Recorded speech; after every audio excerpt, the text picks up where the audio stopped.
입을 닫고 고개를 든 새에 맞이 손 철주. 사내의 머나먼 곳 찌를 듯한 시선. 시비에 걸려들지 않으려는 의지. 피타협 원칙주의자 화가와 겹쳐. 좌정과 무건에 알맞은 요즘 시기. 굳이 말할 땐 침묵보다 나은 말을. 이인상의 송화독좌 1754년 종이의 먹 80-40 평양 조선미술박물관 소장. 냉기로 감싸인 적적한 그림엔 소나무 한 그루가 의젓하다.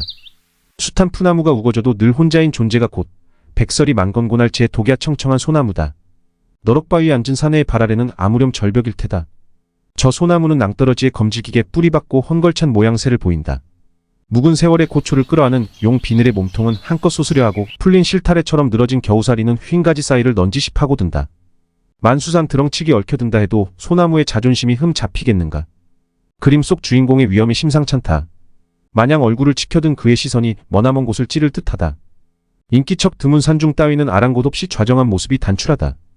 고요하다 못해 쓸쓸함이 감도는 공간이지만 그의 표정엔 허튼 감상은 티끌도 안 보인다. 오로지 댕댕한 기색이 어렸다고 할까. 예부터 이런 자세를 일컫는 말이 내려온다. 시답잖은 눈빛으로 세상을 깔보는 이른바 백안시가 그것이다. 한쪽 다리를 세우고 손을 공손히 무릎에 올렸지만 빳빳하게 세운 사내의 고개에서 시비에 걸려들지 않으려는 마음먹기가 오롯한 게 보인다. 이 작품 송화독좌를 감상하자니 마침맞게도 피타협적 원칙주의자로 살아온 화가가 겹쳐진다. 그림 오른쪽 아래에 있는 작은 글씨를 살펴보면 누군지 드러난다. 원령 취사 갑술제야. 풀이하면 원령이 취해서 그리다. 갑술년 섣달 금음날 밤이다. 원령은 이 그림을 그린 인상의 자이고 갑술년은 1754년이다. 이인상 생애 말년인 45세 되던 그의 마지막 밤, 술잔을 기울이다 마음이 내켜 불쑥 붓을 틀었다는 얘기다. 당신은 음력을 쓰던 시절이니 제안은 설을 하루 앞둔 날이다. 희망이 동트는 새의 새빛을 맞이하기까지 코앞인데 화가는 무슨 회포에 휘둘려 이토록 쌀쌀맞은 그림을 남겼을까? 그것도 금음날 밤술에 취한 채로 말이다. 소나무 아래 홀로 앉은 그림 속 주인공에게 한 소식 듣고자 해도 그는 결단코 군소리할 이가 아니다. 가는 해의 끝밤에 잠들지 않고 꼬박 세우는 풍습을 해지킴 수세이라 한다. 이 밤에 잠들면 눈썹이 센다 하여 이인상은 밤이 지새도록 술동이를 끌어안았다. 제아에 쓴 그의 시에 이런 구절이 나온다. 그저 두렵기는 닭이 새벽 채촉하는 것뿐에 보내는 밤에 술항알이 모자라지는 않았으면. 이인상은 만년에 매몰스러웠다. 애써 교제를 끊고 참견을 피했다. 욕망을 쫓아 분화비처럼 날아드는 군상이 그 눈에 하찮았다. 날뛰고 떠들어야 할 까닭이 없던 이인상은 송화독좌를 그린 그에 응거할 곳을 마련했다. 새로 써붙인 좌우명이 이렇다. 꾸밈은 실질보다 헛되지 않고 행위는 명예를 좇지 않는다. 좌정과 무건에 알맞은 날은 무근해와 새해가 오가는 얼음이다. 될수록 고개는 치켜들자. 부끄러운 사람과 겁먹은 짐승이 머리를 쳐박는다. 입모양을 안 그린 화가의 속내도 헤아리자. 굳이 말을 하렸거든 침묵보다 나은 말을 해야겠다. 단 한 번 만나 평생 곁에 남다. 벼루에 딸을 물 담아놓는 연적. 학 두 마리 자태가 시선 붙들고. 자줏빛 바탕색엔 깊음 감돌아. 작품 사랑한 수집가 안목 빛나. 백자 양각 동체 쌍학문이 연적 19세기 11.96.45.2 국립중앙박물관 소장.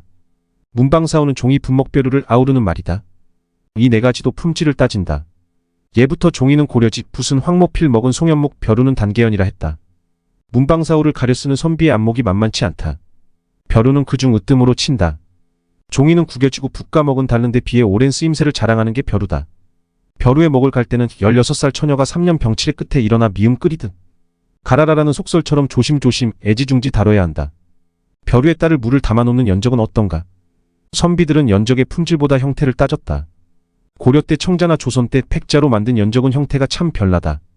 잉어나 붕어 모양이 있는가 하면 복숭아 호박이 있고 두꺼비 용다람 쥐원숭이 닭도 나온다. 산이나 집 모양에다 신선처럼 빚은 것도 보인다.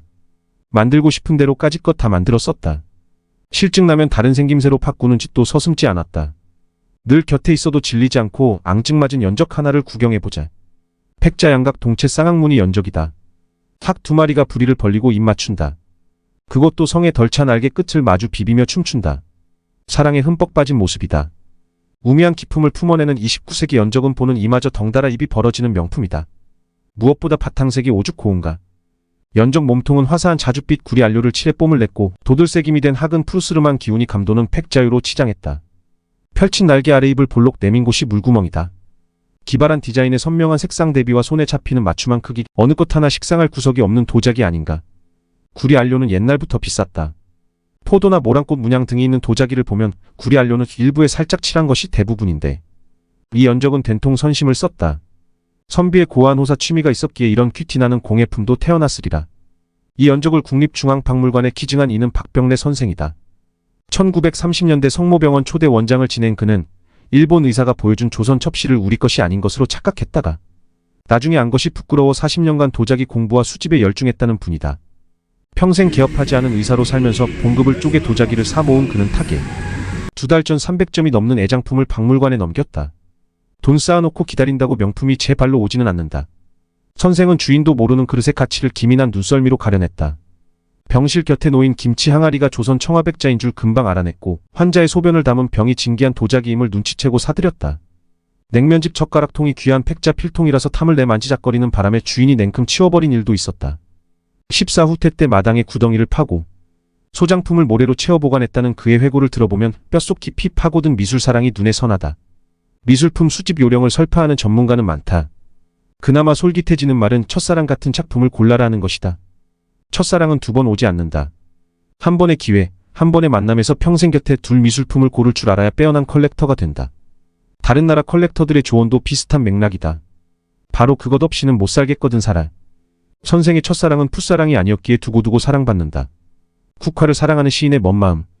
은자로 살아간 시인 도연명. 그의 느긋한 일상 화폭에 담겨. 낙목한 천에도 꽃 피우는 국화. 애써 절개 내세울 필요 있는가.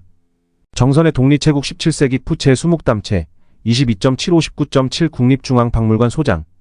국화 그림은 보는 눈마저 서늘해진다. 꽃이 새뜻하고 향기가 어여쁘니 그렇다.